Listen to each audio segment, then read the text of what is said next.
Deixa eu ver o que a gente tinha aqui.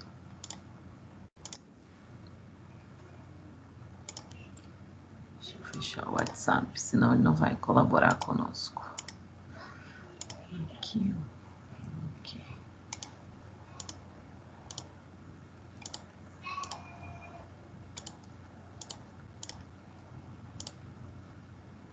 Muito bem. É aqui que nós vamos. Então tá. Gente, na última aula a gente tinha parado, né, na nossa última aula, sem ser a aula passada, que infelizmente eu tive esse atropelo aí, não consegui entrar em sala com vocês. Mas deixamos vocês em boas mãos aí com a professora Lara.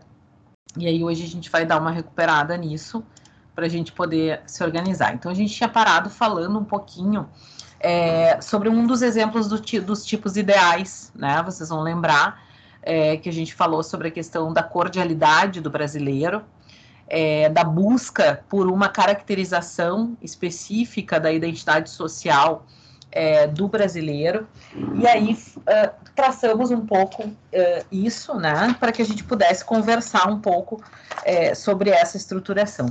E nesse momento, nessa aula agora, a gente inicia uma segunda etapa, né, a gente começa a efetivamente ingressar, a entrar na estrutura, ainda na aula 6, né, se vocês pegarem o PPT ali, a gente começa a ingressar na estrutura, efetivamente, das ciências sociais.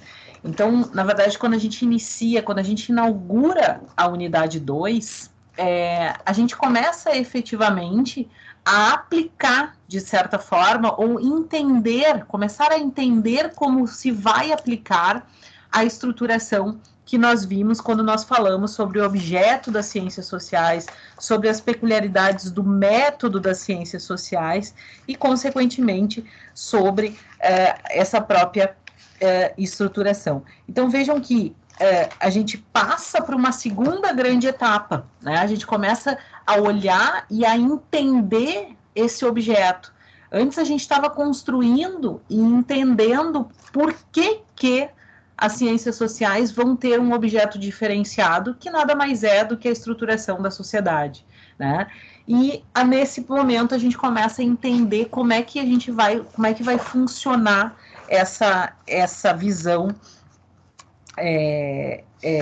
e esse aprofundamento metodológico sobre a questão da relação entre indivíduo e sociedade. Então, eu diria que essa segunda unidade, ela tem uma importância bastante grande, né? É importante que a gente comece a tatear e a entrar dentro dessa estruturação metodológica, e aí a gente começa também a entender um pouquinho sobre essa relação entre indivíduo e sociedade e, consequentemente, sobre a construção da própria identidade social.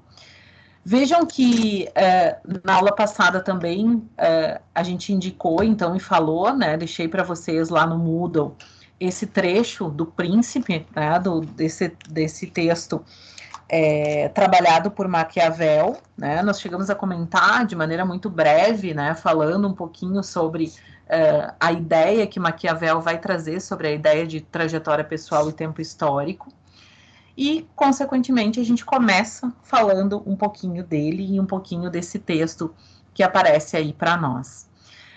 Vejam que, diante desse material do Maquiavel, ele vai dizer o seguinte, talvez a questão mais importante, a passagem mais importante que vai ser traduzida aí, que vai entrar dentro dessa ideia que nós vamos trazer hoje, é justamente a percepção da importância da trajetória pessoal.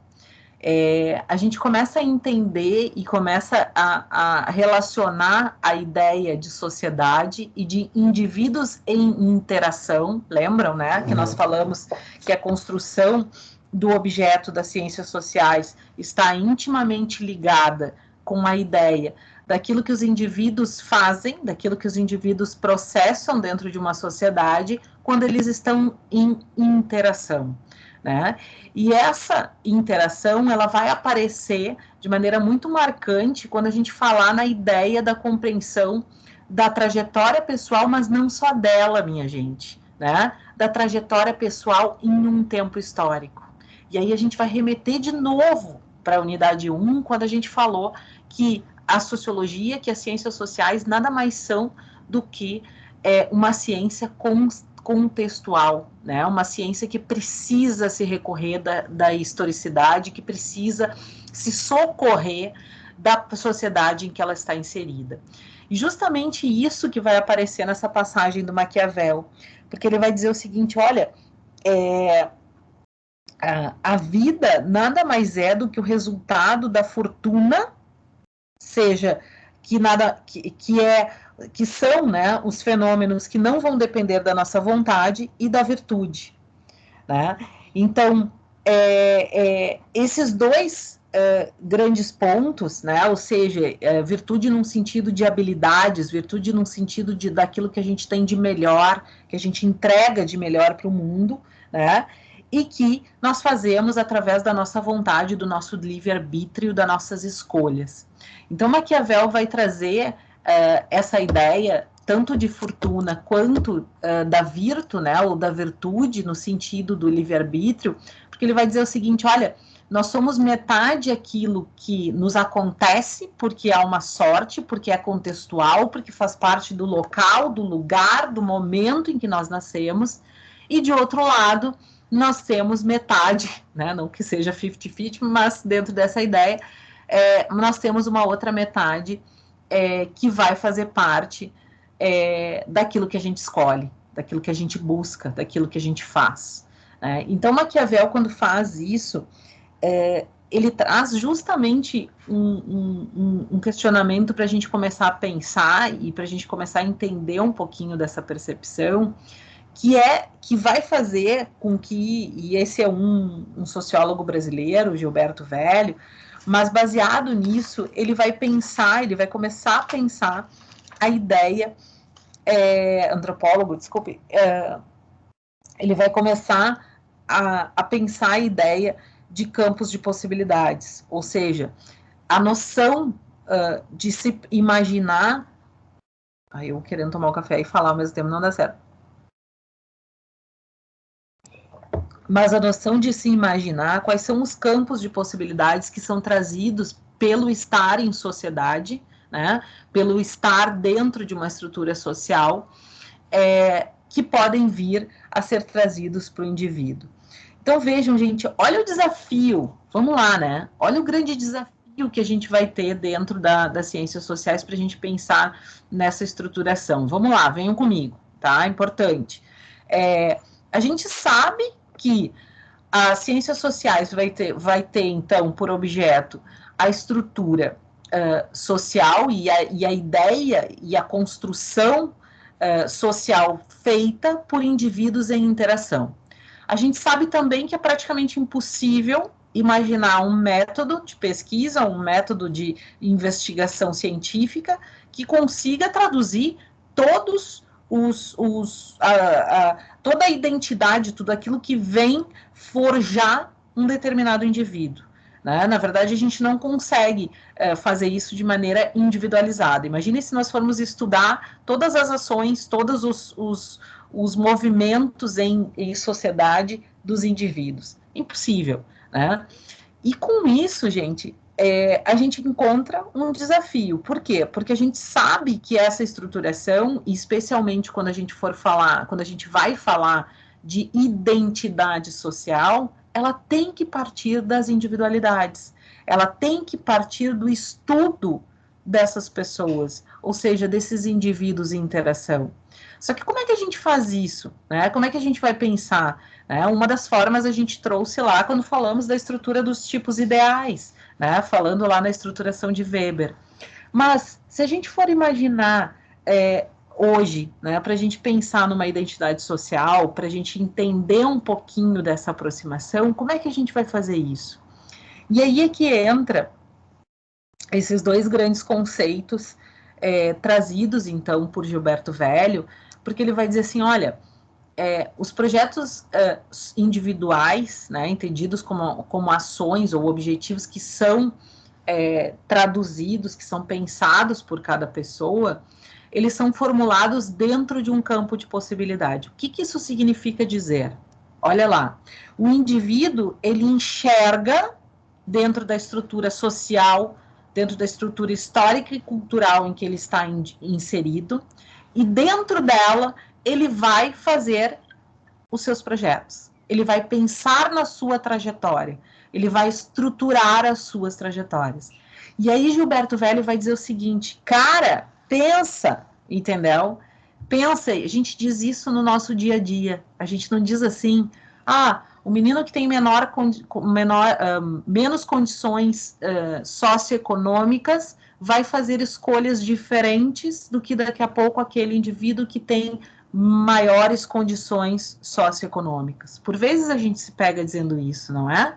O que ele vai dizer com isso? Ele vai dizer o seguinte, olha, o indivíduo, ele não consegue pensar nos seus projetos individuais de maneira somente, com a cuca, só, de maneira interna, de maneira subjetiva. Ou seja, ele não consegue pensar nos seus projetos e formular sem olhar para o campo de possibilidades que ele tenha.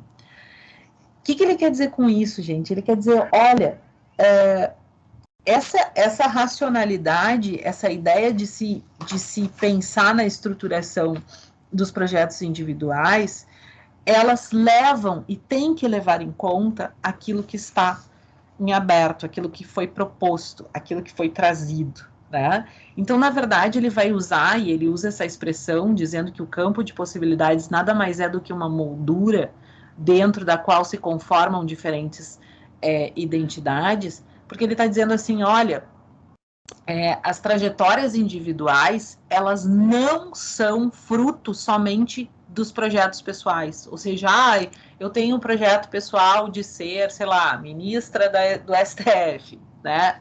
Eu tenho um projeto pessoal de ser pianista, eu tenho um projeto pessoal. E aí, com isso, gente, ele vai dizer o seguinte, olha, tu tem que somar a tua fortuna, ou seja, a tua sorte, aquilo que vem para ti, com aquilo que tu pode escolher, né? Com as habilidades que tu tenha, que tu consiga desenvolver. E isso, gente, está muito vinculado à estruturação do mundo social. Ele vai dizer o seguinte, olha, esse diálogo, essa construção permanente entre indivíduo e sociedade, entre projetos pessoais e mundo social, é que vão construir as trajetórias individuais. Vejam que, por vezes... Ai, o que houve aqui?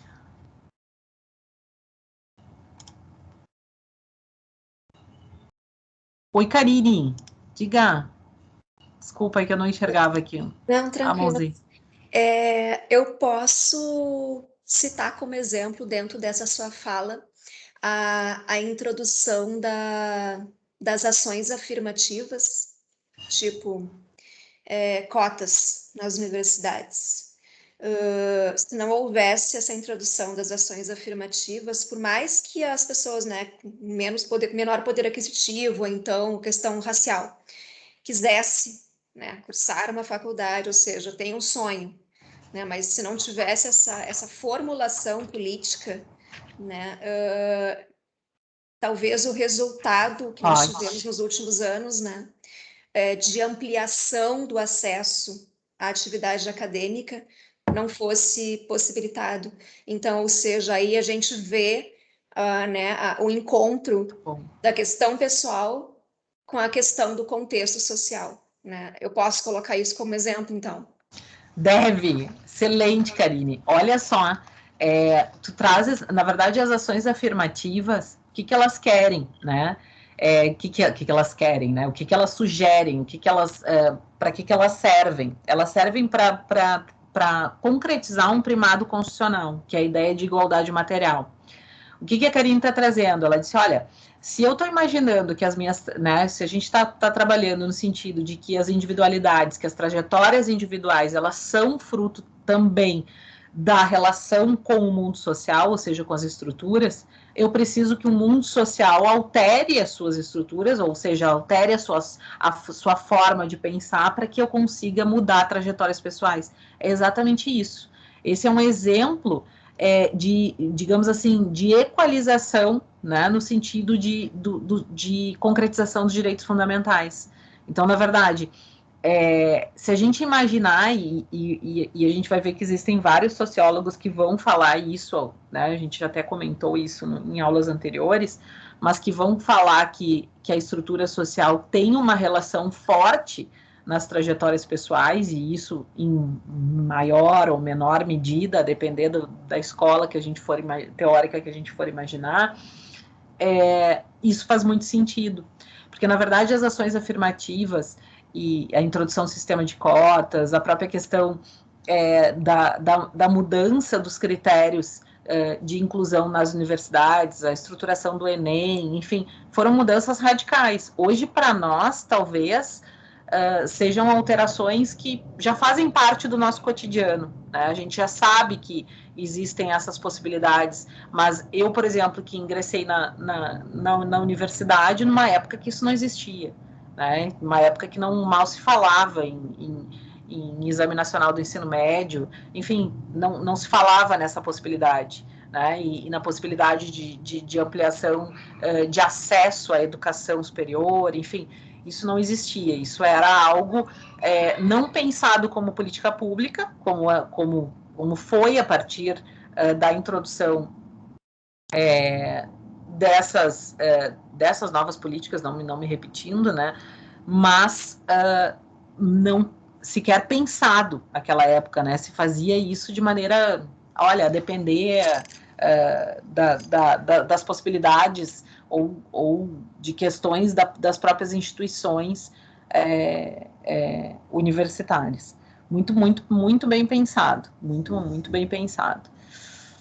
Mas, gente, isso acaba nos trazendo essa correlação, né? E é uma correlação permanente. Então, a gente não consegue fazer análise dos indivíduos, e esse é o primeiro ponto que a gente tem que fazer um plim-plim e lembrar para a nossa aula, que a gente não consegue fazer análise dos indivíduos sem a gente pensar na sua interação permanente com a sociedade, com o mundo social. E aí, esse cara aqui, o Hughes, ele vai dizer o seguinte, olha, e esse é um dos textos que a gente tem lá disponível, ele vai dizer o seguinte, olha, todo homem nasce, vive e morre num tempo histórico, à medida que ele percorre o ciclo de vida característico da nossa espécie. Cada fase desse ciclo se junta com eventos no mundo. O que ele vai dizer com isso, né? O que esse cara faz? Ele vai dizer, olha, peraí, quando a gente começa a pensar e a entender que essas biografias individuais, elas vão fazer parte também dessa perspectiva metodológica, ou seja, dessa ideia de se entender um pouco a própria questão social, ele vai dizer o seguinte, não, a gente começa a entender a estruturação da vida, né, do ciclo de vida que nós vamos ter, quando a gente começa a entender a junção dessas trajetórias, né, quando a gente começa a entender como essas trajetórias acontecem e se repetem dentro de um mesmo ciclo social, né? É aquela ideia dos rituais, né? É aquela ideia de que existem algumas situações que vão acontecer consequentemente dentro das estruturas individuais. E isso é bastante importante para que, né, gente, justamente para a gente começar a entender que ciclos são esses, né? Que ciclos são esses que são, digamos, projetados dentro de uma sociedade, né? E aí a gente vai ter uma série de ciclos aqui para a gente pensar. A gente vai ter, por exemplo, o ciclo biológico, né? Que nada mais ele vai ser um bebê, vai nascer, vai virar uma criança, né? Vai se desenvolver, etc. Né? E a gente vai ter, da mesma forma, a estruturação do que a gente chama de ciclo social, né? Como é que vai funcionar esse ciclo social? Né? O que se espera? Se espera de um bebê que seja criado, que a criança vá para a escola, que da escola vire adolescente, que da adolescência vá né, para uma universidade, etc. É isso que se espera, por exemplo, numa sociedade ocidental. Né? É isso que se tem como um ciclo biográfico que seja naturalizado, aspas, dentro da nossa sociedade. né? A gente tem isso. Ah, mas será que todos vão? Há pouco a gente falava sobre isso. Não, a gente sabe que nem todos vão sofrer e vão ter os mesmos eventos como marcos da vida através do tempo, né? Mas por que isso é importante? Por que isso acaba criando, em certa medida, uma forma... hoje está o dia do ano. Mas uma forma da gente pensar sobre como a estrutura social e os marcos sociais influenciam na nossa vida, né? Por que a gente começa a entender que, por exemplo, existem sociedades que vão estabelecer um calendário social, né? Então, por exemplo, as pessoas, quando tem gente que diz assim, quando a pessoa casa, ou né, hoje já é mais comum a união estável, talvez até do que o próprio casamento, se a gente até tem pesquisa sobre isso, experimentem dar uma olhada, mas as pessoas já esperam que você tenha filho, e daí as pessoas já esperam que, né? Por quê? Porque são rituais, são fases dentro dessa cultura ocidental que vão se imaginar que são importantes. É interessante como a gente tem um exemplo, até através das próprias religiões, né? O próprio cenário da influência religiosa também vai aparecer aí, porque a própria influência religiosa vai te dizer assim, olha, você vai casar, né, eu me lembro ainda da quarta série, tá? Que eles dizem assim, não, nós temos, você entrou na quarta série, você vai fazer a comunhão, da comunhão você vai fazer a crisma, da crisma você vai fazer não sei o quê, Então, assim, se espera isso. Oi, querida. E eu fui criada no interior, né? Então a minha avó tinha aquela cultura que a menina já tem que começar a fazer enxoval, e ela dizia que eu tinha que começar a fazer enxoval, gente, pelo amor de Deus. Meu Deus. E é bem isso, tinha, né? extremamente contextual. Extremamente contextual. Exatamente isso. Exatamente isso. Deixa eu dar a palavra aqui, por favor. É que às vezes eu não enxergo a mãozinha porque tá no PPT, mas pode falar o Fernando, eu acho que levantou a mão, e a Carmen. Professor, eu acho assim que tem a questão dessa questão na sociedade tem muito e hoje ainda prevalece a questão da pressão social, né? Porque a gente tem um grupo ali de 30, 40% da sociedade que consegue exercer a dominação e dizer o que é certo e errado, né? E daí a maioria, por não querer discordar a maioria, por não querer discordar da minoria que está tentando formar opinião, acaba cedendo e acaba se adaptando, né? Porque a maioria das regras sociais, elas foram escritas e a gente vem seguindo, e na maioria das vezes a gente não contesta o porquê eu tenho que fazer comunhão, porquê eu tenho que fazer crisma, por que eu tenho que casar na igreja, por que eu, sabe, eu vejo esse lado assim nessa questão, né? Porque eu acho que a pressão social ela é exercida de uma maneira que a gente acaba não tendo o discernimento que tem que olhar para o interior, né? A gente acaba olhando para o exterior e fica focado no que a sociedade entende como certo, né? E a sociologia veio já para nós fazer esse debate, o que é viver em sociedade. Será que tudo aquilo que aqueles que formam a opinião dominante pregam está correto, né? Exatamente, a gente vai falar, talvez ainda nessa aula, um pouquinho sobre isso. Não vou adiantar muito sobre isso, mas é exatamente nesse sentido. Tá certo, professor. Eu ouvi um pouquinho a Carmen. Carmen? Oi.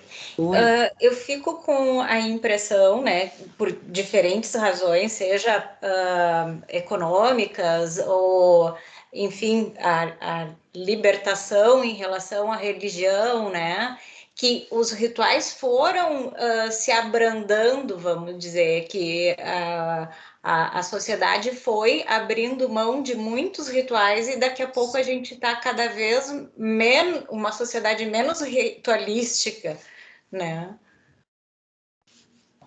É verdade, Carmen. Na verdade, assim, sabe que E aqui fazendo uma análise, como eu digo, assim, até muito do achismo aqui, né? Até porque não estudei isso. Mas a ideia dos ritos de passagem, o que eu vejo? Assim, ao mesmo tempo que a gente enxerga, talvez, uma flexibilização nesse sentido, em algumas coisas, ainda subsiste, assim, que nem como a Cláudia estava dizendo, assim, hoje a gente já não fala mais dessa coisa, agora vai fazer um enxoval, agora não sei o quê, nananã. Pelo contrário, né, agora talvez essa ideia dos ritos de passagem, você vai se formar, qual é o seu emprego, né, então a expectativa talvez seja outra. E isso não tem problema nenhum, independentemente de qual rito de passagem seja ou não. O que é a ideia, o que o Hughes traz? Ele vai dizer o seguinte, não, a ideia não é dizer assim, não, vai ser o rito tal, ou o rito X, ou como o Fernando trouxe, né, na verdade são os ritos impostos pelos dominantes, aí trouxe um pouquinho de Bourdieu aqui, enfim, desimporta, né? Hughes, ele faz uma análise no sentido de dizer, olha, existe uma influência social, né? Existe uma influência do coletivo que vai estabelecer, aspas, um calendário social específico. E aí ele usa um exemplo, e isso acaba acontecendo, inclusive, para o próprio elenco de feriados, né? Não sei se vocês lembram, uma das discussões que a gente teve, e ainda se teve recentemente, há uns anos atrás, sobre a questão do 20 de novembro, que é o Dia da Consciência Negra, né? E por vezes ele entrou no calendário como feriado, né, por ser a data da morte do Zumbi dos Palmares, e por vezes ele saiu do calendário, mas eu não sei quantas vezes, talvez isso faz uns 30 anos que pelo menos se discute isso na Câmara de Vereadores de Porto Alegre, em estabelecer o feriado municipal ou não estabelecer. E aí ele vai dizer o seguinte, olha, em situações como essa, elas denotam aquilo que a sociedade quer valorizar ou não, aquilo que a sociedade entende como relevante ou não. Olha essa percepção, e eu falo do 20 de novembro porque é meu aniversário. Então, mas olha como isso me marcou inclusive na infância, né? Porque eu me lembro dessa discussão, eu falando no quarto ano de novo aqui, eu no quarto ano lá do ensino fundamental, e ainda já se discutia isso, né? Então vejam como isso é uma forma de entender a sociedade, né? E aqui eu dei um exemplo de calendário mesmo, mas o calendário social não é um calendário marcado no papel, né? Por favor. Mas, assim, como isso acaba gerando uma ideia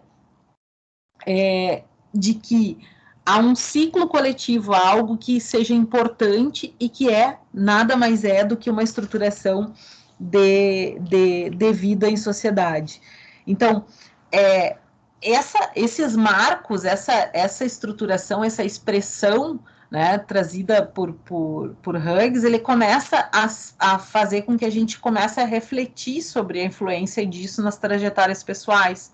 Ou seja, independentemente neste momento, né, se da classe dominante, se a gente vai falar em poder, em disciplinamento, que é o que a gente vai falar um pouquinho de Foucault daqui a pouco mais, mas independentemente disso, será que a gente consegue pensar que as nossas escolhas, que a nossa estruturação da nossa trajetória de vida é uma estruturação absolutamente subjetiva, absolutamente interna, né, e independente do mundo contextual ou do mundo social onde a gente vive, né? Esse é o grande ponto, né? Quais são os critérios que vão definir o início ou o fim de um ciclo?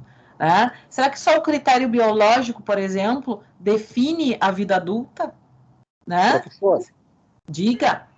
Eu acredito que o principal definidor desses ciclos é a dominação através da sociedade dos grupos dominantes, né? Porque quando a senhora usa o exemplo do dia 20, se forma uma maioria por certo período que acha que negro e branco tem que ter igualdade, esquecendo às vezes que o Brasil tem uma dívida com os negros e os índios gigantesca, né?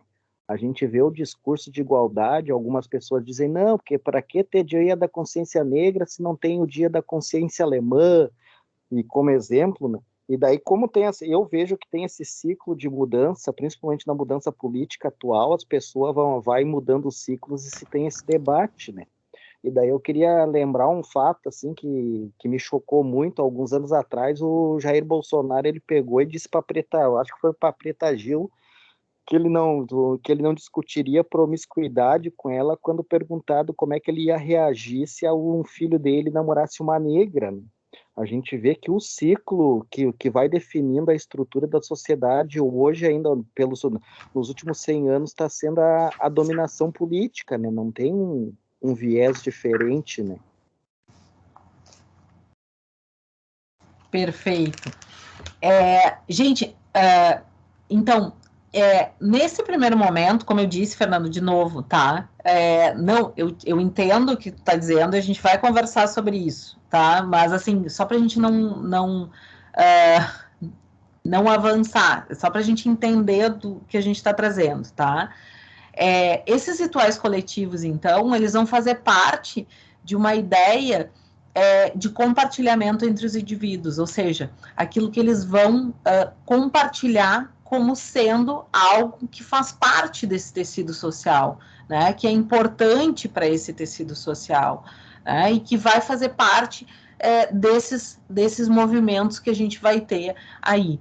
E Hughes vai dizer justamente isso, olha, quando a gente olha para isso, né, e a gente enxerga alguns movimentos revolucionários ou alguns movimentos que vão ter transições dentro dessa sociedade, eles vão servir justamente para refazer esses ciclos, ou seja, para repensar esses ciclos. Há pouco a gente falava sobre a questão das mulheres, né? Ou seja, qual era o calendário social, aspas, esperado das mulheres, né? A Cláudia citava a questão do enxoval, etc.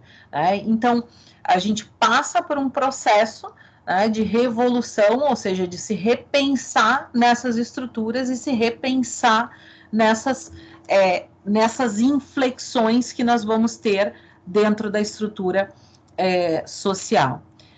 O que é importante, gente? Por que a gente é convidado a pensar sobre isso? Né? Porque para a gente imaginar e para a gente entender essa estrutura cultural, para a gente entender um pouquinho dessa vida em coletividade, a gente tem que fazer essa reflexão. Né? E por isso que eu disse, nesse momento, a reflexão que a gente tem que fazer é qual a influência que existe dentro da nossa trajetória pessoal, né? Quais as influências que nós vamos ter, o que a gente vai passar dentro da nossa estrutura social que vai fazer com que ela faça parte da nossa vida, né? Que vai fazer com que ela faça parte daquilo que a gente entende como certo, como errado, né? Como possível, como impossível, né? Como a gente entende que isso vai acontecer.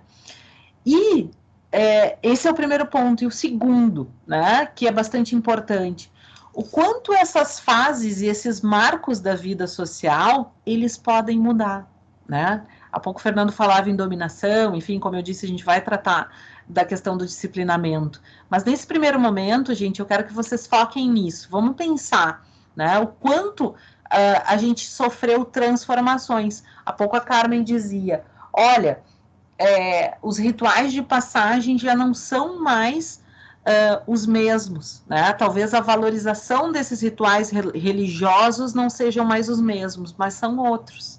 Né? Hoje a gente já, daqui a pouco, não se ocupa mais de ter rituais de passagem vinculados à questão religiosa, mas talvez alguns ou parte de uma determinada sociedade vai se ocupar de ter rituais, por exemplo, sociais, como, por exemplo, festas de 15 anos, festas de não sei o quê, enfim, né, que foram se transformando, que foram mudando ao longo do tempo, né, e se repensando. E essas escolhas, gente, essa ideia dos ciclos coletivos, elas vão fazer parte de uma estruturação que é posta pela cultura, é posta pelo poder político, é posta pelo poder econômico, é posta pelo conjunto de relações que nós vamos ter dentro dessa estrutura que vão formar a estrutura do que a gente chama de tecido social. Então, a visão... Posso falar uma coisa? Pode, claro. Eu li o texto dele, achei fantástico, tá? E tem uma hora ali que ele fala que a questão do tempo, né? Da passagem do tempo e a dialética do ser humano em relação a isso, né?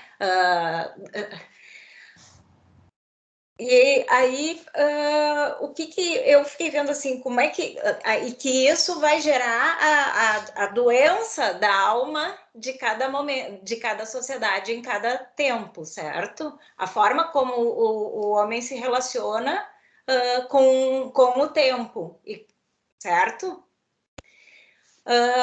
E aí fiquei vendo como a gente está nesse momento se relacionando, né? A gente não tem mais quase diferenciação entre as gerações, né? Os idosos se tornaram melhor idade, os adolescentes hoje em dia estão entrando na vida adulta como a adolescência avançou, né? Os 60 são os antigos 40, os 50, os antigos 30, tá tudo embolado, né? E aí fico pensando se não existe uma negação, fica festa pela festa, mas não pelo rito de passagem do tempo, como demarcação desse tempo decorrido.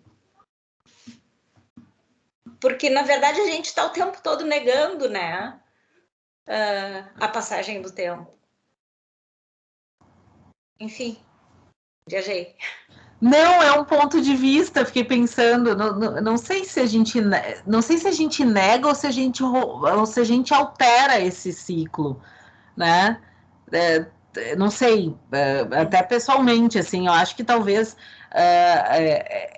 essa ideia de reestruturação, que nem a gente fala, os 30 são os antigos 20, enfim, eu acho que talvez seja algo, seja, na verdade, uma reestruturação dos marcos temporais, né?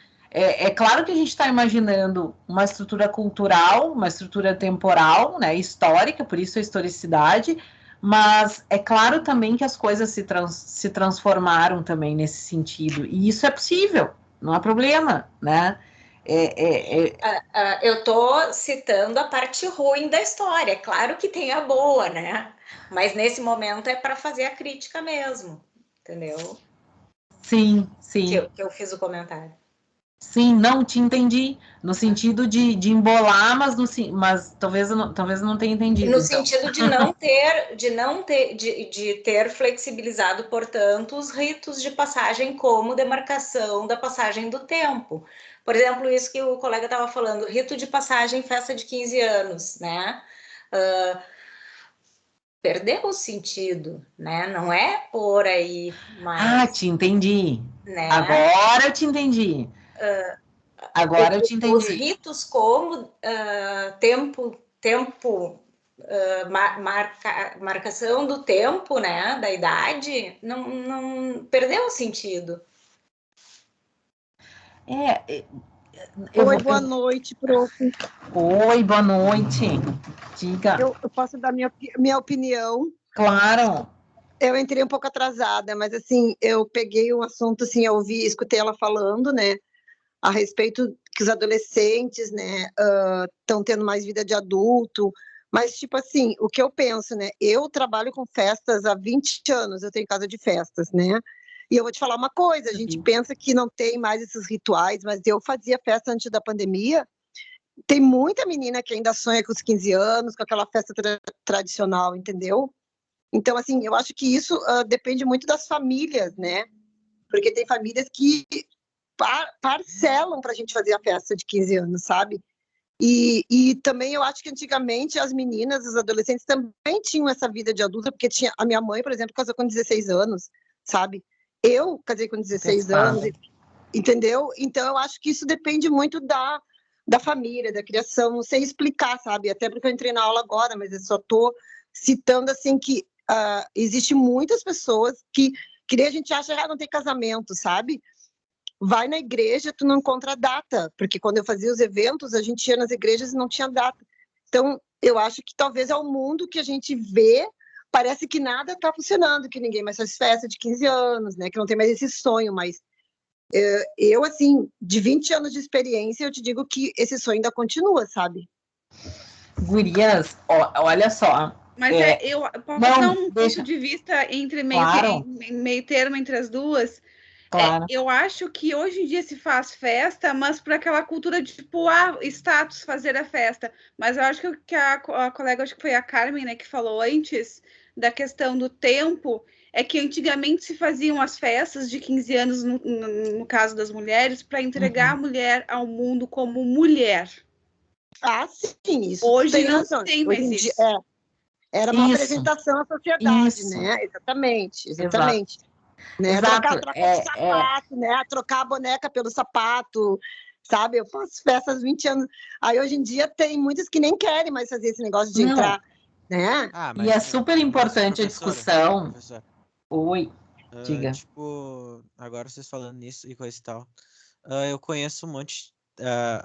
Eu estudei ali no colégio militar e a maioria das minhas colegas, elas fizeram viagem para Disney e coisa e tal, e mesmo assim não abriram mão da festa de 15 anos, e com certeza era bem tradicional mesmo. Eu ganhei muito Mas dinheiro. Olha só, gente, o que é importante a gente pensar aqui, só não tirando a polêmica, vamos voltar para a polêmica que tá ótima, isso aí. Mas vamos lá, venham comigo. O que tem que ficar claro aqui, e é isso que eu falei, os marcos sociais, eles não são imutáveis. É isso que ele vai dizer para nós aqui. Ele vai dizer o seguinte, olha, não importa que haja um rompimento dos ciclos, ou que haja um rompimento dos ritos de passagem, né? A questão é, o calendário social, ele pode mudar, entendeu? Antigamente não se fazia festa dos 40 anos, hoje as pessoas fazem festa dos 40 anos porque é a nova vida, nova não sei o quê, nananã. Então, assim, o fundamento desses ritos de passagens, o pensamento social em cima disso, ele pode mudar, não tem problema nenhum.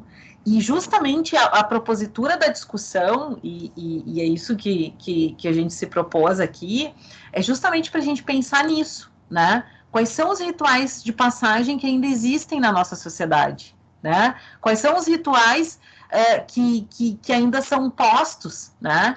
E aí, dentro dessa proposição, se a gente for pensar nos rituais do passado, né? Nos movimentos que nós tivemos no passado, o que acontece hoje, né? O que hoje é importante, o que hoje aparece para nós, né? Ele dá o exemplo aqui dos famosos movimentos dos anos 60, 70, né? Que vai nascer lá no movimento americano, né? Então, assim,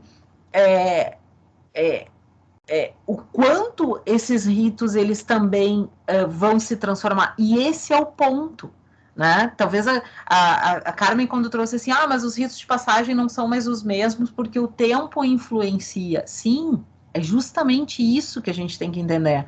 O tempo vai influenciar e vai transformar as formas como esse calendário social vai ser estabelecido, né? Então, vejam que quando a gente fala, por exemplo, na questão dos 15 anos, porque tem pessoas que ainda gostam, tem pessoas que fazem. Hoje, tem pessoas, e é isso que eu dizia, tem pessoas que fazem os 15 anos muito mais pela questão social, né, no sentido de socializar com as pessoas, né, apresentar a filha, é algo muito mais social do que talvez algo que tenha uma caracterização de, ela está pronta para casar, ou ela está, né, graças a Deus, porque é um horror isso, mas enfim, ainda bem que eu não tenho... mas enfim, né? Não, eu falei por experiência própria, né, prof, assim, por isso até que mas eu entendi o que ela quis dizer também, entende? E aí vem a provocação para vocês, né, para a gente refletir, e aí eu quero ouvir vocês, o que a gente tem, né, o que a gente consegue entender como ritual que faz parte da nossa vida, né? Se a gente olhar para a nossa trajetória pessoal, né? Olhem para a trajetória pessoal, façam esse exercício, né? Olhe para a trajetória pessoal de vocês, o que vocês têm, o que vocês imaginam que influenciou na vida de vocês. Quais foram os rituais de passagem que vocês passaram, né? Que vocês passaram na vida, que vocês imaginaram, quais foram as aspas, eu sempre digo assim, as esperanças, né? Que as pessoas depositaram em vocês, dizendo, vocês têm que fazer isso, vocês têm que fazer aquilo, vocês têm que fazer não sei o quê, né? Se a gente for parar para pensar, muitas coisas são postas. Vou dar um exemplo, vamos lá. O que vocês imaginam quando vocês se formarem e forem juristas?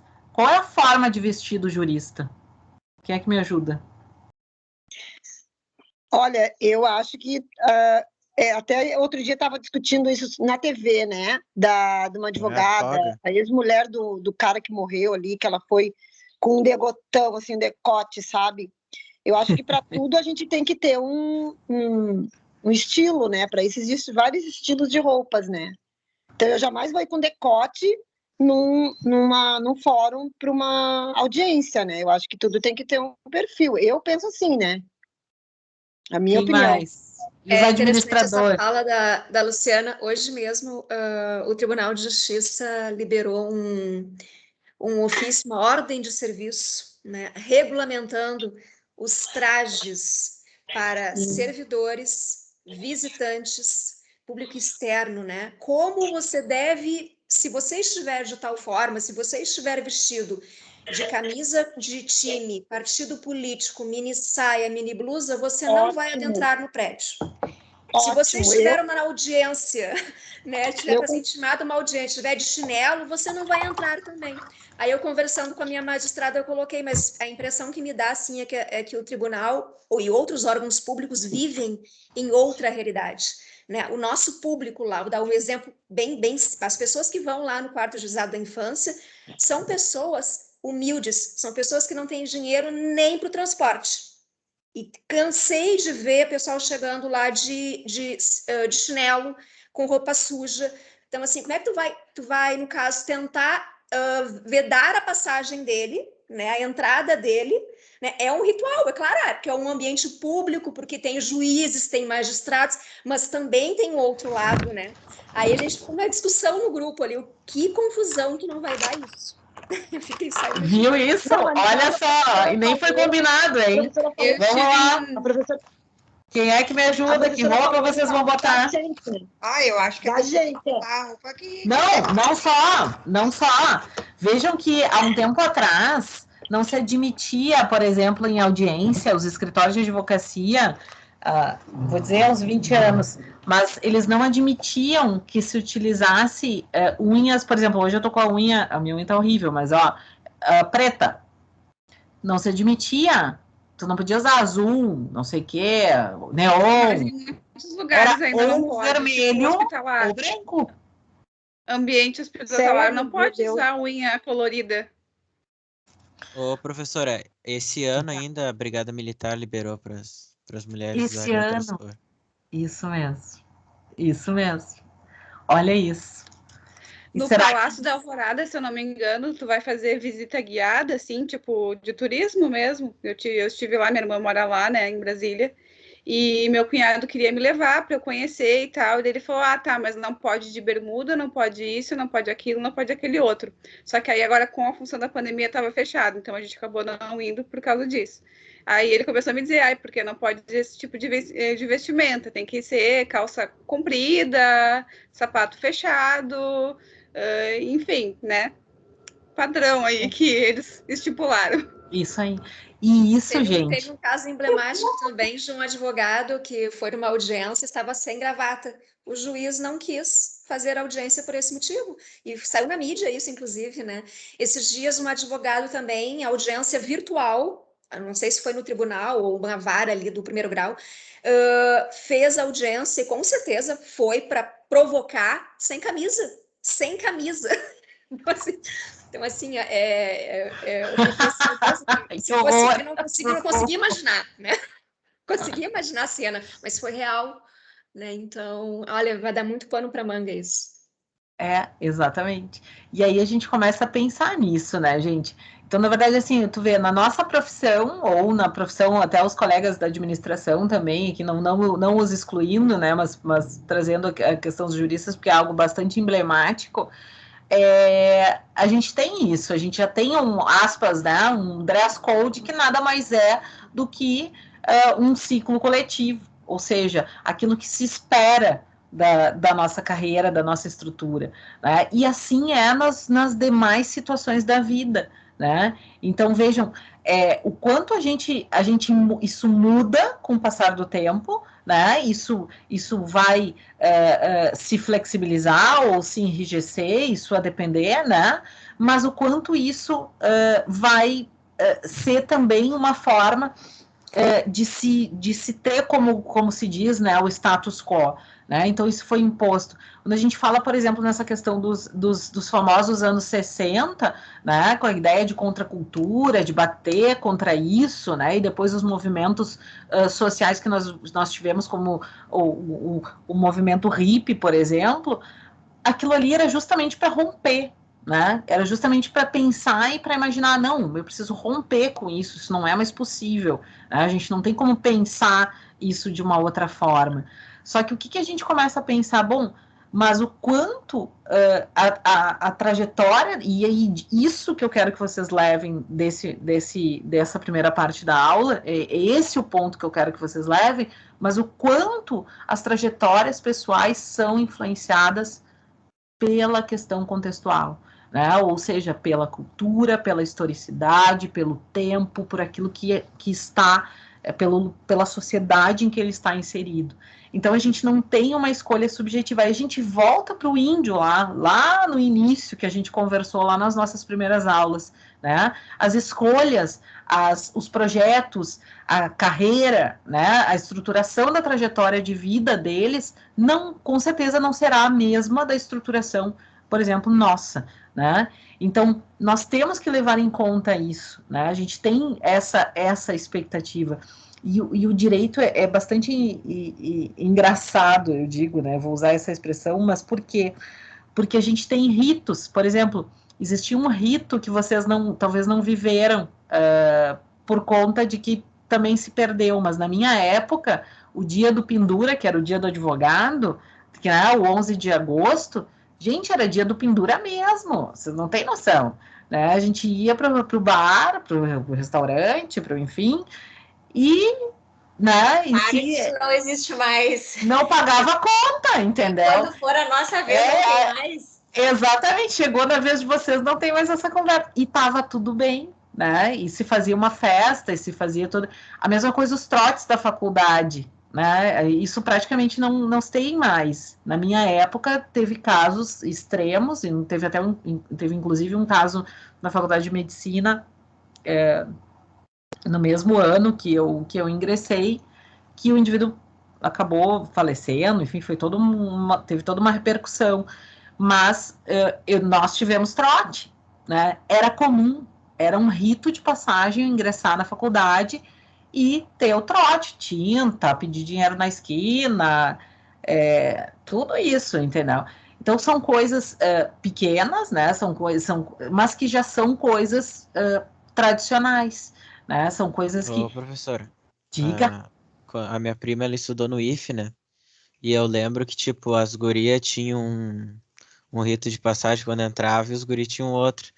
Os guris, eu sei que eles largavam numa lavoura pelado e as gurias só pintavam elas. Tinha distinção de gênero, excelente. Tinha distinção de gênero. Coitado dos guris. Imagina, eles pegavam os guris, o cara ia dormir sem saber, né? E aí eles pegavam o cara com a roupa de cama e coisa e tal, amarrava o cara, pelava ele e largava no meio do mato, no meio da lavoura. Às vezes iam buscar, às vezes não. Que horror, meu Deus! Inclusive isso é até uma reportagem do colégio deles, né? Meu Deus, que barbaridade. Então, esse é o movimento, e isso que é importante, gente, para a gente entender um pouquinho dessa ideia de trajetória. Dentro disso, gente, que loucura o colega. Só vou trocar aqui o nosso materialzinho.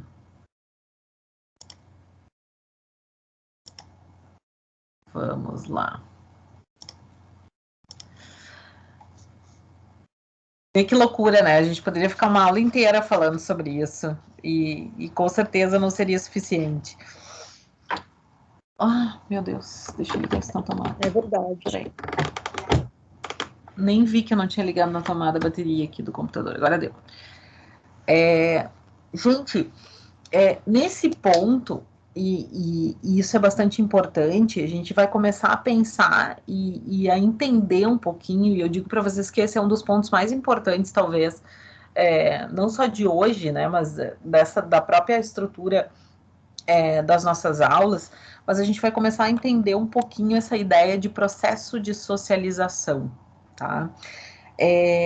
Essa estrutura e quando a gente inicia, e por isso que eu disse para vocês que a gente está indo aos poucos, né? Está dividindo, né, a matéria para a gente começar a entender onde a gente está pisando. A gente justamente enxerga e pensa essa estrutura das trajetórias para a gente entender que existe essa relação entre indivíduo e sociedade. Então, por isso que eu disse para vocês que é importante a gente ter esta visão, né? A gente entender, olha, que não é só a decisão sobre os projetos individuais do ponto de vista da sociologia, do ponto de vista das ciências sociais, não é uma decisão só subjetiva, né? Não é uma decisão única e exclusivamente interna, né, do indivíduo enquanto ser individual. Vou ser redundante até para a gente lembrar, tá?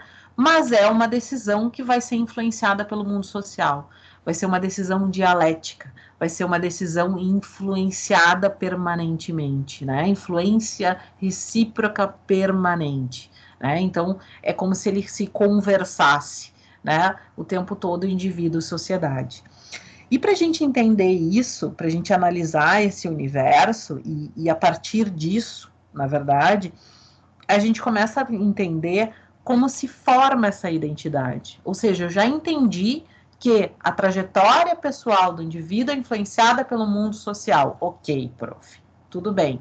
Mas agora a gente tem que começar a entender como é que isso se forma, como é que esse indivíduo ingressa nessa sociedade, como é que ele entra nesse mundo. E aí vocês vão lembrar de uma frase que a gente utilizou quando a gente falou sobre a questão da mulher, uma frase de Simone de Beauvoir, que ela vai dizer que a mulher, que ninguém nasce mulher, torna-se mulher, né? Ela utilizou o gênero feminino, por óbvio, né, até em função da estrutura dela, mas com isso ela está dizendo o seguinte, olha, a gente nasce uma folha em branco, né? A gente nasce alguém que vai ser forjado por um processo social e que vai ser forjado por um movimento de socialização dentro da estrutura do indivíduo. E é isso o nosso processo de socialização. É o processo pelo qual o indivíduo se torna membro da sociedade. Vejam que esse processo de socialização é simplesmente dizer que o indivíduo será socializado no momento em que ele ingressa dentro dessa estrutura social. E aí isso vai ser subdividido de duas grandes formas, sobre dois grandes aspectos. O primeiro é a socialização primária, ou seja, a primeira socialização do indivíduo, aquela que ele vai experimentar ao nascer, experimentar na sua infância, e a socialização secundária, ou seja, os processos que ele vai sofrer, o processo que ele vai sofrer posteriormente, depois de já socializado em outros setores da sociedade. Isso aqui é extremamente importante, gente, de novo, né, destaco, até para a gente começar a entender como é que vai se forjar a identidade social desse indivíduo, né, como é que vai se forjar, como é que ele vai se estruturar dentro dessa dinâmica. E como eu disse, gente, essa socialização primária, né, uma vez que o indivíduo nasce como essa folha em branco, ou seja, ele nasce alguém que vai precisar aprender tudo, né? A gente não diz quando o bebê nasce e a Lu vai me ajudar depois, né? Mas o bebê nasce, ele diz, né, a própria amamentação é um processo de conexão do bebê com a mãe, né? O aprendizado da criança poder olhar para a mãe, poder se sentir acolhida, enfim, todos esses processos, inclusive até mesmo os processos biológicos, eles vão fazer parte dessa estruturação da socialização primária. Ou seja, os significados, né, aquilo que vai se dar sentido, vai ser feito pelas pessoas que estarão com essa criança, que estarão trazendo a ela, né? É como se aquela criança visse, né, um pouco pelos olhos dos pais, dos avós, dos irmãos, né? Ela vai enxergar esses significados em função daquilo que aparece para ela, e mais, ela vai enxergar em função daquilo que, inclusive, de maneira contextual, ela está inserida, né? Seja na classe social, nas condições financeiras que ela tiver, nas condições econômicas, nas condições sociais e políticas em que ela estiver. E isso, gente, é bastante importante, e falar sobre essa questão da socialização primária, ela acaba sendo mais importante ainda, porque a gente está falando justamente numa ideia de interiorização daquilo que se aprende, né, do ponto de vista cognitivo, ou seja, no ponto de vista do aprendizado, mas também do ponto de vista da própria do próprio grau de emoções, né? É engraçado, e a gente usa, eu acho que a gente chegou a usar em alguma aula o exemplo do náufrago, né? E o próprio livro, né, a própria estrutura que fala também do exemplo do Mowgli, né, do menino da Disney, aquele que foi criado por lobos, né, e que depois acaba voltando para uma nova sociedade. Por quê? Porque para ele, né, na estrutura que ele vivia, na estrutura preliminar que ele tinha, que era uma criação dentro da floresta, dentro da estrutura, sem conviver com outros humanos, para ele a forma como ele entendia a vida, a forma como ele aprendeu a fazer as coisas, não era algo vinculado aos humanos, né, vinculado aos papéis estruturados, como, por exemplo, mãe, pai, avós. Ele não tinha essa convivência, né? E da mesma forma, e isso é bastante importante quando a gente fala na socialização primária, a criança, ela também vai aprender na sua infância, seja pelo processo cognitivo, seja pelo processo emocional. Então, o afeto, o abraço, né, como eu disse, a própria questão da amamentação ou da proximidade do bebê, né, então tudo isso é uma forma de transmitir significados, né, através das atitudes, através daquilo que se exterioriza, né, então ela vai entender quem é a mãe, ela vai entender quem é o pai, né, seja na estrutura que for, aqui não estou fazendo uma caracterização, mas ela vai entender e aos poucos ela vai interiorizar, aos poucos ela vai entender que aquele é o mundo que para ela existe, aquele é um mundo que para ela faz sentido, né, e que vai conferir significado, né, que vai ter significado dentro dessa estrutura. O que é importante, gente, e isso acaba sendo talvez uma das questões mais importantes quando a gente fala em socialização primária, né, a criança, ela começa a perceber e a se localizar dentro da estrutura do mundo social e a entender esses papéis, né? Mas essa identificação que ela faz, ela é uma identificação que vai acontecer, como eu disse, pelos olhos dos pais, né? Que vai acontecer pelos olhos dos outros indivíduos, né? Ou seja, é um mundo que aqueles pais, avós, tios, responsáveis, enfim, não importa, mas é um mundo que eles mostram como existe, né? Outro dia eu... Oi? Pois não. Não, só para não deixar a senhora ir muito adiante e depois voltar na socialização primária, mas eu acredito que hoje tem um fator que difere um pouco o princípio original da socialização primária, né? Que até pouco tempo atrás a nossa socialização era dentro da família, né? Hoje é bem comum ter crianças de 6 meses vivendo dos 6 meses até os 4 anos na creche, né? Daí eu vejo que eles já têm uma socialização diferente do que nós tínhamos há 20 anos atrás, né? Excelente, Fernando. Excelente exemplo, porque, na verdade, a socialização primária, ela pode, essa é justamente uma das críticas que se faz. Por quê? Porque ela é tão importante e ela é tão fundamental, até porque a gente vai entender os papéis através dos outros, né? Através das outras pessoas, e ela é tão importante que faz com que seja fundamental para a estruturação de socialização.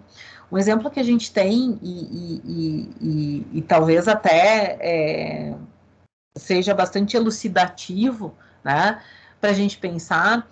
Uma vez um menino, eu fiz por muito tempo um trabalho social com crianças, enfim, hoje eu não tenho muito tempo para isso, mas fiz por muito tempo isso.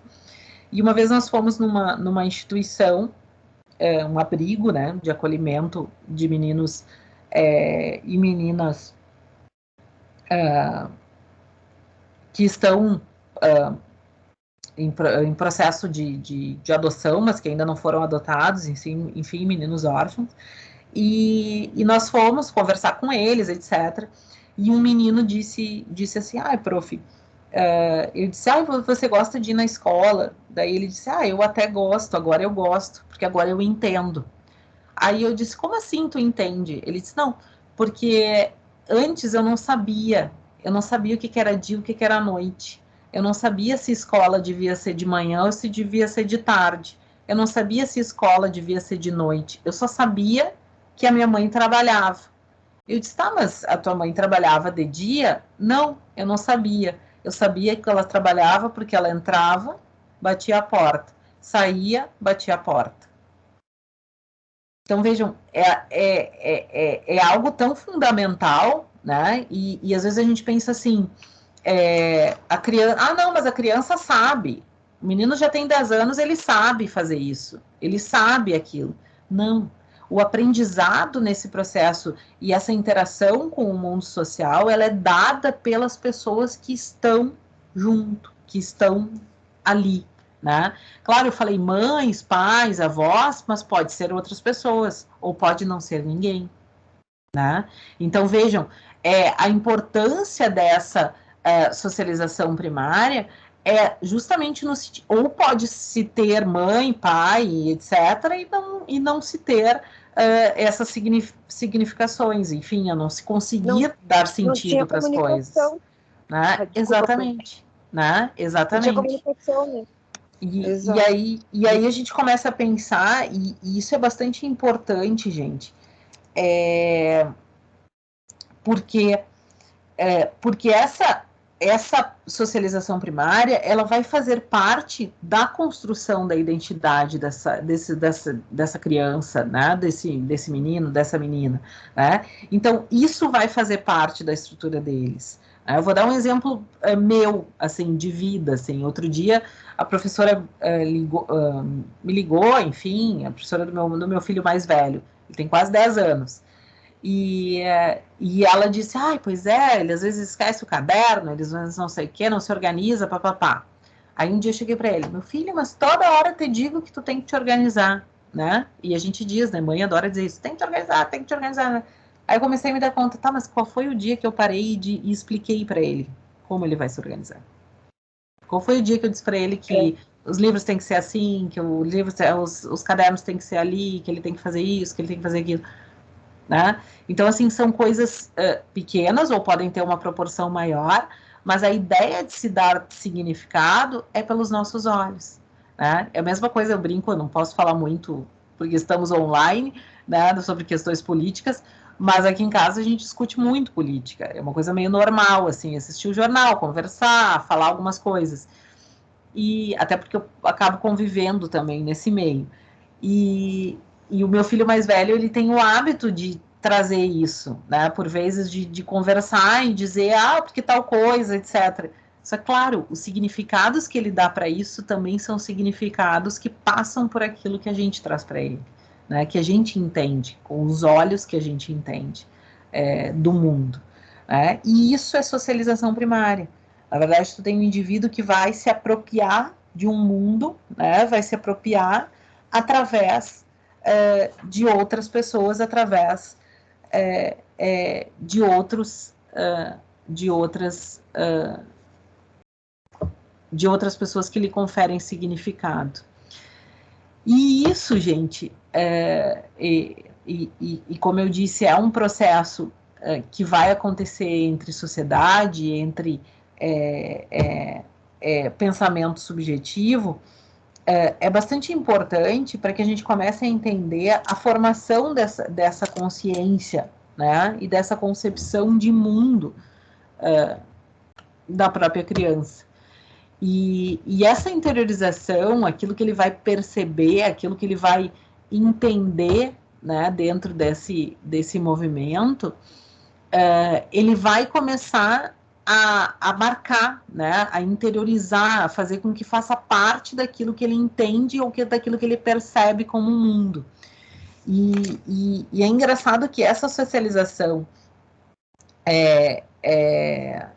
primária, ela só vai ter fim, efetivamente, quando a gente começar a entender, né, quando a criança começa a entender e começa efetivamente a despersonalizar essas ações, esses movimentos, esses processos dentro da estrutura. Né? É quase que como se ele começasse a entender, né, aquilo que é certo, aquilo que é errado, aquilo que a dúvida, né, aquilo que ele entende como possível ou como não possível. Então, é quase que um movimento de abstração, né? É um movimento dele começar a entender que esses papéis, né, essas estruturas, não são somente daquelas pessoas, né? Ou não são somente daquelas pessoas que o cercam, que estão com ele, né? Ou a ideia da bronca da mãe, né? A mãe dá a bronca, mas por que ela dá a bronca? Né? Por que ela repreende? O que é isso? A mãe dá a bronca porque ela dá a bronca sempre, né? E é sempre a mãe. Não. Né? Ele vai começar a entender que vão ter outras pessoas que vão dar a bronca e que essas broncas, na verdade, nada mais são do que regras, né? E que essas regras nada mais são do que regras sociais, regras jurídicas, regras econômicas, regras do mundo social e que vão fazer parte. Né? Então, é quase que como uma despersonalização. Né? Primeiro, eu só entendo que isso vem dentro da minha estrutura, dentro do meu mundinho. E aos poucos eu vou despersonalizando e entendendo que esse movimento social e essas ações sociais em interação, elas vão acontecer com outras pessoas, elas vão acontecer em um outro movimento bastante importante. E o que é mais importante ainda, gente, a gente entender quando a gente fala sobre a socialização primária, que essa estrutura da infância, ou essa estrutura de percepção, ela não é uma estrutura, ela também é, uma estrutura marcada pela questão da historicidade e marcada pela questão cultural e social, né? Ela também é contextual.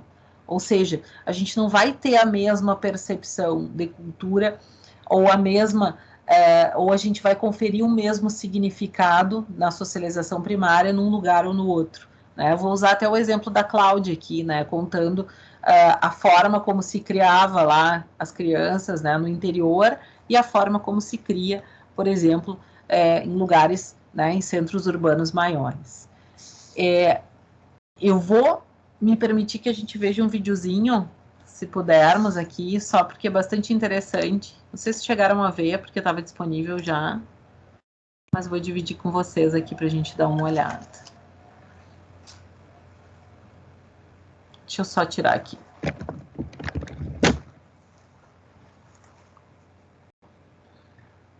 Deixa Deixa eu só abrir ele, daí já compartilho, tá?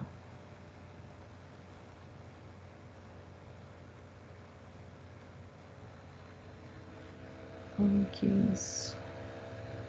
Não, não quero fazer login para confirmar a minha idade, eu não sou. Deixa eu ver, peraí. Copiar ele, fica mais.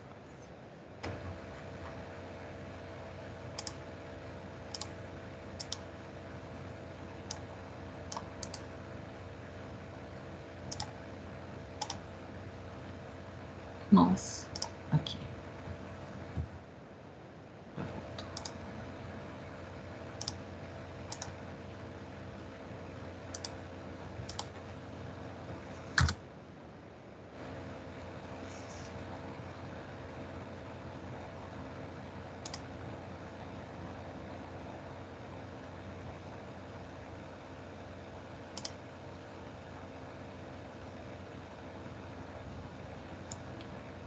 Espera aí que eu vou só compartilhar, tá?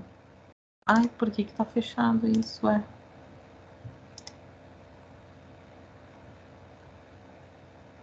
Deixa eu ver.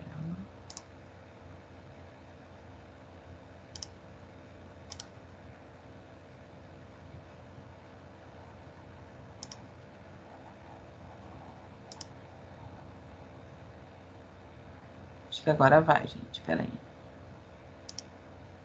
Deixa eu só botar o som aqui. Ok.